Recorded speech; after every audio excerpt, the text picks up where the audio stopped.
سلام خیلی خوش اومدید به کانال من.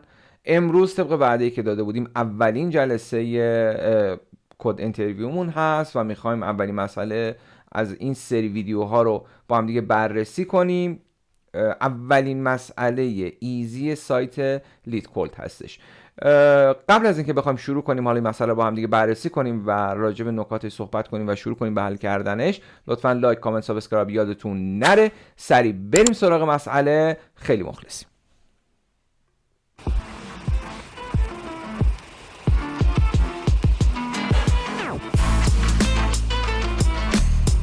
خب بریم سراغ اولین مسئلهمون. اولین مسئله اسمش از توسام. اولین مسئله ایزی از سایت لید کد هستش. خب نکته اول اینه که صورت مسئله رو خوب باید بخونیم.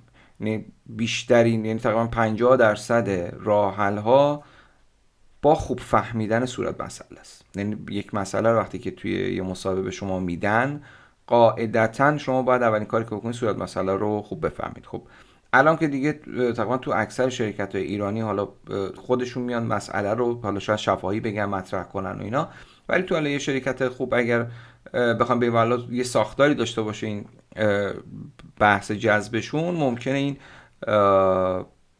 توی مثلا سامانی مثل همین لید کد روی پنل داشته باشن، بیان شما مسئله رو این شکلی بخوای ببینی. پس خوبه که بتونیم خوب بفهمیم مسئله رو. توی مسئله داره به ما میگه که قراره به ما آرایی از اعداد صحیح بده، یه دونه عدد به اسم تارگت از نوع اینتیجر به ما بده و ما شاخص هایی رو باید برگردونیم که مجموع، یعنی ایندکس های از آرایه رو باید برگردونیم که مجموع اعداد اون ایندکس ها برابر با تارگت بشه. حالا من توضیح میدم کامل، یک بار فقط داریم صورت مسئله رو میکنیم، بعد میریم رو توضیح مسئله توضیح میدم. میگه هر ورودی باید دقیقاً یک سولوشن داشته باشه و اینکه شما از هر عدد دوبار نباید استفاده بکنی و اینکه با هر اوردری میتونید اینو حلش کنید. بریم یه مقدار اگزمپل ها رو بخونیم، اگزمپل هایی که گذاشته، ببینیم شاید توی این اگزمپل ها بهتری پیدا کنیم. اومده گفته یه مجموعه از آرایه ها رو من بهت میدم از عدد صحیح، یه تارگت بهت میدم. اینجا خب اومده گفته آقا یه آرایه به من داده 5 تا عنصر داره، خونه 0 هم 2، خونه 1 هم 7، خونه 2 هم 11، خونه 3 15 و تارگت هم برابر با 9. و در نهایت خروجیمون اومده گفته که خروجی باید ایندکس 0 و 1 باشه. دلیلش اینجا اومده گفته به خاطری که من خونه 0 آرایه رو اگر با خونه 1 آرایه جمع کنم، یعنی خونه 0 که میشه عدد 2، خونه 1 که میشه عدد 7، مجموعا برابر با 9 میشه. پس برگردوندم یه آرایه از 0 و 1 ها رو، ببخشید یه آرایه با ولیو 0 و ولیو 1 که این ایندکس این آرایه است. خب ببین همینجا خب خیلی داره دیده خیلی خوبی داره به ما میده. توی مسئله داره میگه آقا یه آرایه گرفتی، تارگتش هم این بود، دونه دونه خونه های آرایه رو با هم جمع کن و در نهایت هر کدوم از آرایه که مجموعش برابر با تارگت بود رو ایندکسش توی آرایه ذخیره کن و برگردون. اوکی. اگزمپل بعدی رو اگر بررسی کنیم تقریبا همین رو داره میگه. اینجا مهمه، میگه که طول آرایه من حداقل 2 و حداکثر این مقدار و اینکه داره میگه توی هر خونه از آرایه من ممکنه از اعداد منفی این عدد تا مثبت این عدد قرار بگیره و خود تارگت هم همینه. یعنی داره دقیقاً میگه خونه هر کدوم از خونه آرایه هم اینتیجره و تارگت هم اینتیجره. یعنی شما با در نظر گرفتن اینم باز دوباره میتونید خیلی آرایه بهتری رو انجام بدید. و اینجا هم که اومده گفته که این رو با او N2 اومدن حلش کردن و اینکه میگه شما ببینید میتونید یک راه حلی رو به وجود بیارید که کمتر از او N2 باشه. من به نظرم اول به این مسئله رو حالا یه جوری حلش کنیم که اول به این او N2 برسیم و بعد برسیم به اینکه ببینیم اینو بیایم کمش کنیم. پس اول بریم سراغ یه راه حلی که اول خود مسئله رو برسونیم تا اینجا، یعنی اینو حلش کردم با این بی او، اول به این برسیم. و گفته تا الان 11 میلیون اومده این مسئله رو اکسپت گرفتن از 21 میلیون سابسکرایبری که داشته و 50% تا حالا تونستن اکسپت کنن. عجیبه ولی خب خودشون مسئله راحتیه به نظر من. حالا نمیدونم به قضیه این بریم سراغ حل مسئله.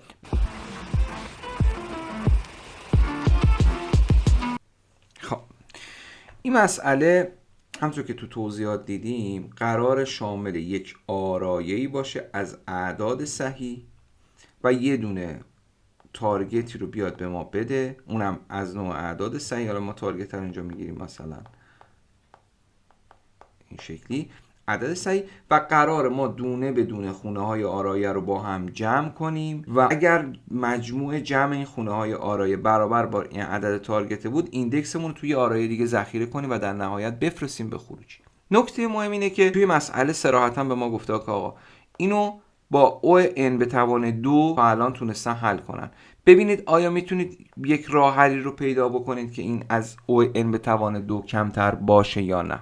خب من اولین کاری که باید انجام بدم با خودم میگم خب این احتمالاً راه حل حریصانه‌ای که به ذهن من برسه اینه که یک الگوریتم می‌نویسم با O n به توان 2. اوکی، پس میام اول میگم این الگوریتم رو بیام پیدا کنم، بعد برم بهینه‌سازیش کنم دیگه. میرم سراغ این الگوریتم. من وقتی که شروع میکنم به پیمایش آرایم، اگر یک بار من آرایم رو بیام پیمایش بکنم، یعنی به شروع کنم میگم خونه 1 خونه 2 خونه 3 فلان فلان فلان فلان فلان، این میگم آقا من اومدم چیکار کردم؟ من اومدم گفتم آقا بیگ او من شده او ان، یعنی مسئله من اگر یک بار آرایه رو پیمایش کنه، یعنی من یک راه حلی رو پیدا کردم با بزرگی او ان. خب این در ازای یک بار پیمایشه. آیا ما میتونیم با یک بار پیمایش این مسئله رو حل کنیم؟ قطعاً فعلا چیزی که تو ذهن ما هست نه، چون من قرار دونه بدونه، یعنی عدد رو باید با تمام عناصر آرایه جمع کنم، عدد بعدی رو باید با تمام عناصر آرایه جمع کنم، عدد بعدی رو باید با تمام عناصر آرایه جمع کنم. یعنی حریصانه ترین الگوریتمی که به ذهن من میاد، میگم آقا مثلا عدد 4 5 مثلا 7 چون میدونم 3 9 اینجا هست، میگم آقا خونه فرض کنیم مثلا تارگت منم بالفرض مثال چه میدونم یه تارگتی باید بگم که اینجا بگنجه. بذار من یه عدد رو اینجا تغییر بدم، مثلا عدد رو اینجا بکنم بالفرض مثلا 6. خب تارگت من میذارم 9. میگم آقا عدد 4 من آیا با 5 به 9 میرسد؟ بله میرسه.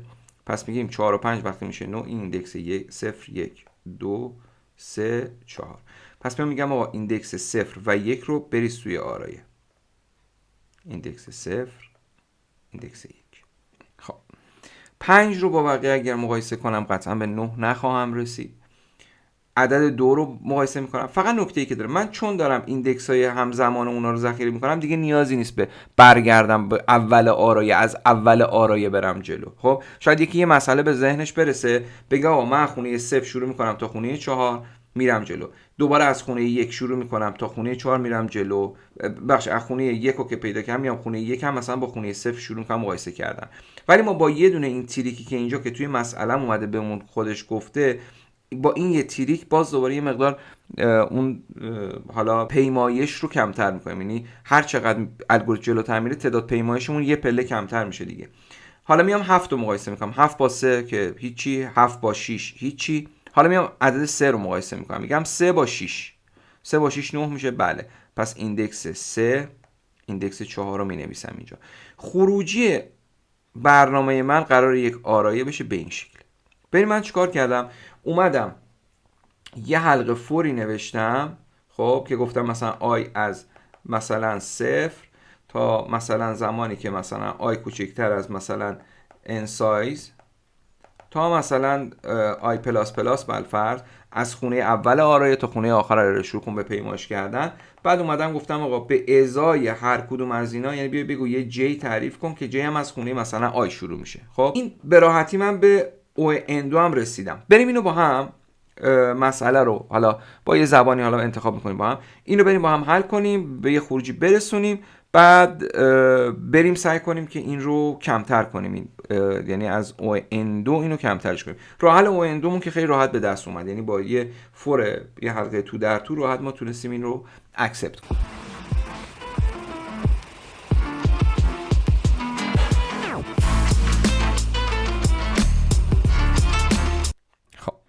بریم سراغ کد. من فعلا با جاوا اسکریپت بخوام این کدو بزنم و حالا احتمالاً سولوشن بعدی که داشتیم مثلا با یه زبان دیگه میزنم، خیلی مهم نیست.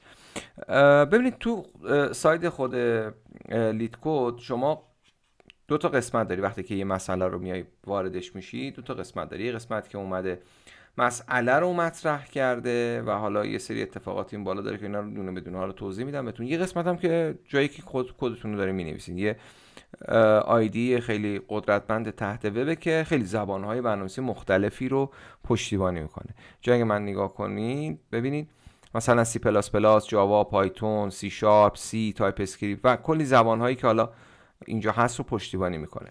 شما مثلا من اگه بخوام با سی پلاس پلاس بنویسم اینو انتخاب کنم سی پلاس پلاس، ببینید استراکچر اصلی رو واسه من اولیه رو میاد میندازه، میگه من طبق این استراکچر از تو کد میخوام و قاعدتا اینا رو نباید دست بزنیم دیگه. مثلا من اگه پایتون تیری رو انتخاب کنم میاد استراکچر پایتون تیری رو واسم مینویسه، میگه حالا بیا روش کد بزن. من جاوا اسکریپت قرار بود کد بزنم. خب استراکچر جاوا اسکریپت من آورده، میگه کدی که میخوای بزنی اینجا بنویس. ما مرحله اول، یعنی مرحله اولی که داریم اینه که ما باید یه آرایه خالی درست کنیم، چون قرارمون جوابامون رو بریزیم توی یه دونه آرایه. درسته؟ خب توی جاوا اسکریپت من میتونم یه آرایه خالی تعریف کنم و هر وقت خواستم بیام پوش کنم تو اون آرایه‌ام، خیلی راحت. پس اولین قدمی که دارم میام یه دونه آرایه تعریف میکنم به این صورت. یه آرایه خالی تعریف کردم که این آرایه خالی قرار من توش جواب هام رو پوش کنم. تو قدم بعدی یه دونه حلقه میذارم، حلقه اولم که قرار از اول تا آخر آرایه رو واسه من پیمایش کنه. میگم ایندکس آی برابر با 0، یعنی از خونه 0 شروع کن تا زمانی که آیم به انتهای آرایم برسه این کار رو ادامه بده. واسه این کار اینجا میام میگم اندازه تا به اندازه آرایم جلو برو، یکی یکی قدم به قدم جلو برو. حلقه اولمو نوشتم. حالا حلقه دوم من بعد از یه خونه بعدی شروع بشه تا آخر. خونه الان که هستیم از یه خونه بعدی شروع بشه به آخر. پس حلقه دوم می نویسم، میام میگم که حلقه دومم که حالا قراره از خونه بعدی خونه فعلی شروع بشه و تا آخر بره با ایندکس J مشخصش میکنم. میام میگم آقا از یه خونه بعدم، خونه فعلیم آیه، میگم یه دونه خونه بعدم J تا زمانی که J کوچکتر از اندازه آرایمون هست دونه بدونه جلو برو. تا اینجا درسته؟ خب من حلقه تو در تو نوشتم. تا اینجا او اندو رو دارم. حریصانه یک الگوریتم اومدم راه حل بهش فکر کردم، یه راه حل حریصانه به ذهنم رسید، نوشتم سری و قاعدتا همین او به توان او اندو هستش دیگه. حالا بریم شرطمون رو بزنیم. قرار شد این خونه با خونه بعدیش مقایسه بشه. اگر که برابر با مجموعش برابر با تارگت بود بریزیم داخل اون آرایه. پس من یه شرط باید اینجا بذارم، میگم اگر اون آرایه‌ای که دارم خونه آیش جمع شد با اون آرایه‌ای که من دارم با خونه جیش برابر بود با تارگت، اوکی، اگر این شرط برقرار بود بیا توی آرایه من پوش کن آی رو و دوباره توی آرایه من پوش کن جی رو. من فکر کنم تا اینجا شرط رو درست رفتیم، چیز خاص دیگه ای نداره. شرط هم که اینجا برقرار بشه این اتفاق میفته. در نهایت هم میتونم اینجا بگم آقا همه کاراتو که انجام دادی ریترن کن ریسپانس رو. خب من کدمو نوشتم، اوکی. من به خاطر اینکه بخوام کدمو باید دیباگ کنم ببینم درست کار میکنه یا نه، یه بار گزینه رانو میزنم، کد منو شروع میکنه به ران کردن. خود این سیستم لیت کد یه اتفاقی که میفته، خودش یه سری سامپل‌ها رو داره. این سامپل‌ها رو به عنوان تست، سری سامپل‌ها رو به عنوان تست بهش میده، میگه آقا من این ورودیمه این خروجیمه، من انتظار دارم این رو از تو ببینم و تو هم به من خروجی این دادی. 3 تا یوز کیس متفاوت رو اومده اینجا واسه من بررسی کرده.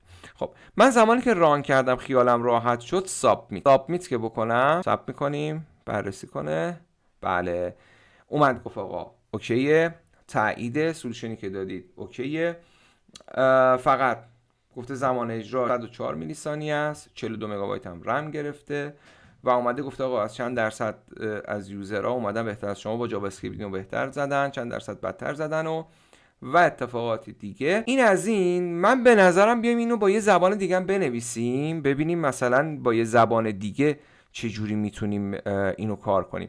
بریم به نظرم با یه زبان دیگه بنویسیم. بذار ببینم مثلا با چه زبانی.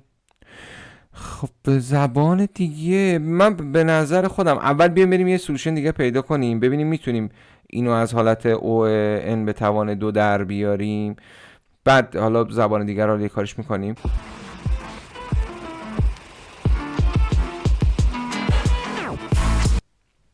خب بریم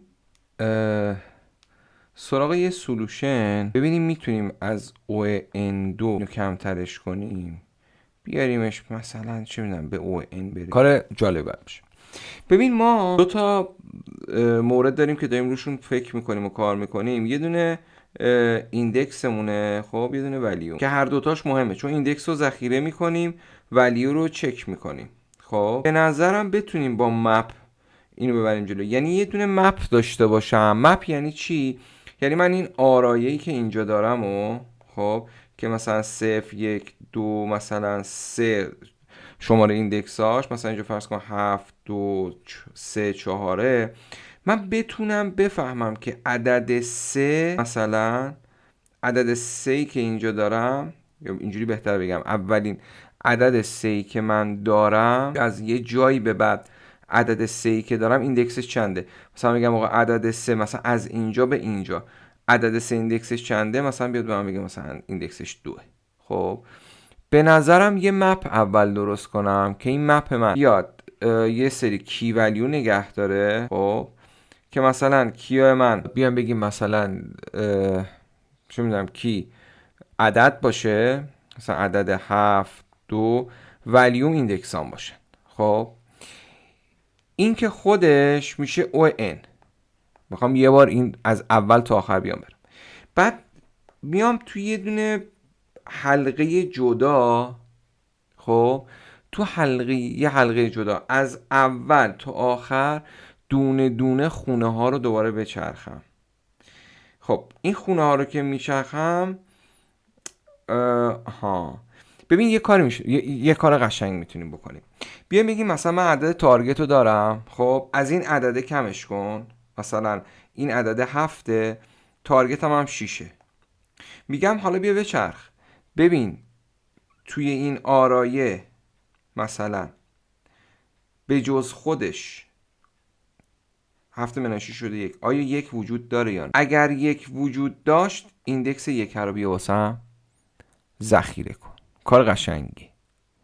آره به نظرم کار قشنگی. بریم اینو با با چیز بنویسیمش، همین جاوا اسکریپت بنویسیمش. و حالا اگه رسیدیم، چون نمیخوام خیلی وقت ویدیو طولانی بشه، اگه دیدم خیلی طولانی نشد وقت ویدیو، با یه زمانی بریم همین الگوریتم رو بریم با جاوا اسکریپت بررسیش بکنیم، با هم بنویسیمش ببینیم جواب میگیریم یا نه.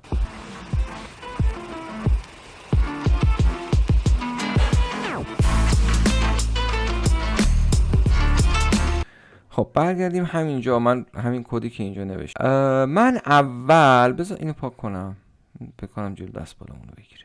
برمیگردیم به حالت تنظیمات اولی که داشتیم. من اول یه دونه مپ درست میکنم. خب تو جاوا اسکریپت میگم واسه مپ درست کردن، میگم یک مپ واسه من درست کن.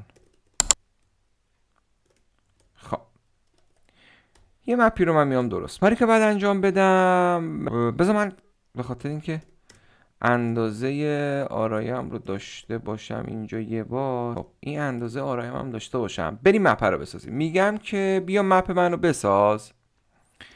یه بار بعد از اول تا آخر آرایه برم آی کوچکتر از n آی پلاس. یه بار از اول تا آخر آرایه میرم. حالا میخوام مپمو بسازم.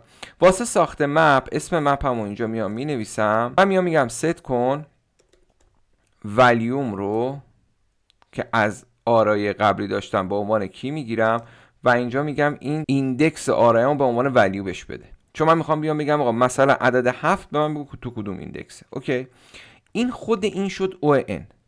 درسته تا اینجا؟ این پس یه دونه ON. حالا یه حلقه دیگه مینویسم، میگم آقا بیا از خونه اول آرایه بیا شروع کن به چرخیدن. اولین کاری که باید انجام بدم همون گفتم بیام اون تارگت رو منهای اون ولیو کنم. میگم که یه دونه متغیر سی تعریف میکنم، میگم مثلا تارگت. هیچ وقت این کارو نکنید تا من چون حالا میخوام خیلی وقت ویدیو گذاشتم بیا سی گذاشتم فعلا، ولی متغیراتون همه رو با اسم درست حسابی ذخیره کنید بسازید. خب تارگت منهای نامز آی، من اومدم گفتم که آقا تارگتم که اون عددی بود که قرار توش مثلا بیام جمع دو تا عدد رو با هم بگردم پیدا کنم دیگه. نامزم اون عددی که روشم، من میخوام ببینم آیا عددی هست که نسبت به این تارگت بخوره به این نامزه یا نه. خب خیلی راحت ببین میام یه جستجو کنم. ببین من یه جستجو دارم میکنم توی آرایه با او 1. چرا؟ چون دارم مپ میزنم. خیلی راحت میام میگم نام مپ هز یعنی چی؟ یعنی که آقا آیا شاملش میشه یا نه. شامل این سیه. اگه شامل این سیه بود و بگیم خودشم نبود، این اتفاق اگه بود، من میخوام بگم آقا بیا مثلا بریزش تو اون ولیوه که ولیو درست کردم. من به جای این کار میتونم همینجا یه ریترن بذارم بگم که مپی که میخواستی بسازی این شکلی بساز. اون ببخشید پوشی که میخواستی مثلا تو اون آرایه داشته باشی این شکلی پوش کن. میام میگم اینو بذار، ایندکسی که پیدا کرد، ایندکسی که الان روشیم، اون ایندکسی رو هم که رفتیم پیدا کردیم و دیدیم توی شرطمون هست اون رو هم بذار. ببینید یه اتفاقی که داره میفته، من اینجا یه ریترن گذاشتم، بعد اومدم گفتم آقا آرایه‌مو چون قرار بود دو تا چیزو بذاریم، دو تا ایندکس رو بذاریم دیگه، ایندکسی که چون قرار شد ولی دو تا ایندکس رو با هم جمع کنیم با اون تارگت مقایسه کنیم. من خیلی راحت میام اینجا میگم آقا، میگم هر جا که تو غلط داره فکر کنم، آره، هر جا که تو تا زمانی که فور تموم نشده اینا رو بیاد بریز تو آرایه، زمانی که فور تموم شد یک بار میاد اینو اجراش میکنه. یعنی من به جای اینکه مثلا بیام دو تا سه تا خط اضافه کنم، با همین یه دونه خط من اومدم این کار رو انجام دادم. و در نهایت میگم آقا اگه هیچ وقت این ریترنت اجرا نشد، یه دونه آرایه خالی ریترن کن. درسته؟ حالا من اینو بهتون میگم بچه، این یه او ان شد، اینم شد یه دونه او ان، یعنی او ان به علاوه ان که دقیقا میشه همین خود او ان. خب پس ما اگه این جواب بده، اگر خب میگه من نوشتم، آره این منو نگاه کن تو رو قرآن، لنس رو اشتباه نوشتم بعد از این همه. خب اینم پاک کنم، یه بار رام بگیریم. کلا این چرا اینو سینتکس ارور نداد؟ نمیدونم. درست کار کرد. خب اکسپت شد، این درسته. خب پس الگوریتممون درسته. تا اینجا من توی سه تا تست اولیه‌اش اوکی بودم. یه سابمیت. آری کلا. خب مموری بیشتر از دست دادیم، ولی میلی ثانیه‌مون خیلی بهتر بود. خیلی دوست دارم الان بیام بشینم با زبان دیگه بنویسم اینو و اینا رو مقایسه کنم. خیلی جذابه. ببین ما توی الگوریتم اولمون 104 میلی ثانیه، ببین دقیقاً یه جورایی نصف شده دیگه، ولی 3 مگابایت بیشتر حافظه. خیلی مهم نیست به نظر من، اوکیه. ولی تونستیم اینو با او ان حل کنیم. بچه خیلی ویدیو داره طولانی میشه. دمتون گرم تا اینجا همراه بودید. خیلی مخلصم. ایشالله سعی میکنم تو یکی دو روز آینده ویدیو بعدی هم آماده کنم، با هم دیگه بریم. بچه لایک، کامنت، سابسکرایب یادتون نره. من واقعا انرژی میگیرم. اگر اینکه دوست داشته باشید این ویدیوها بخواد ادامه داشته باشه، خب قطعا با این کار به من انرژی میدید. خیلی مخلصیم. دم همتون گرم. کامنت کنید واسم اگه حالا مسئله توی لیتکد دوست دارید بشینید با هم بررسیش کنیم، اونجا کامنت کنید با هم دیگه ببینیمش. خیلی مخلصیم. مراقبت کنید. خداحافظ.